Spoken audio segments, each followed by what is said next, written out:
धेरै कुराहरू अहिले हेरिरहेका छौँ कि राष्ट्र पार्टीका सम्पूर्ण चाहिँ राजनीतिक दलहरू सब मान्छेहरू बर्डरको नजिकका मान्छेहरू गाली गरिरहेका छन् कि बालीले यस्तो गर्यो त्यस्तो गर्यो भनेर बर्डर बन्द गराएर 100 रुपियाँभन्दा बढी सामान ल्याउँदाखेरि चाहिँ हामीले भन्सार तिर्नु परेछ भनेर। तर तिनीहरूलाई चाहिँ यो कुरा थाहा भएन कि चाहिँ यो हाम्रो देशको आफ्नै चाहिँ राम्रोको लागि त्यहाँहरू गर्नुभएको छ जस्तो।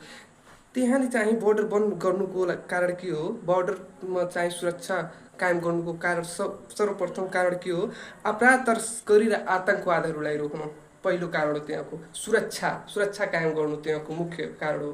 अनि त्यहाँ हामी सुनिरहेको छौँ धेरै, हामी सुनेको कपिल वस्तुतिर र अन्य यता चाहिँ भगवानपुर बोर्डर अन्य बोर्डरहरूतिर चाहिँ सुनिरहेको छौँ हामी कि मान्छेहरू केटाहरू युवाहरू धेरै चाहिँ स्मग्लिङ गरिरहेछन्, सुई र अन्य चाहिँ औषधिहरू उसार पसार गरिरहेका छन्। भारतदेखि चाहिँ नेपालमा, नेपालदेखि भारततिर सब स्मग्लिङहरू गरिरहेका छन्।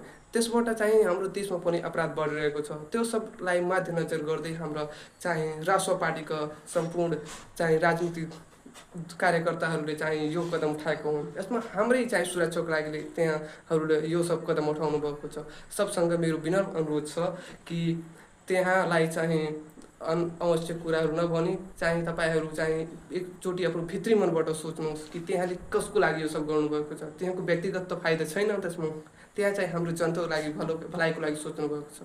र धन्यवाद।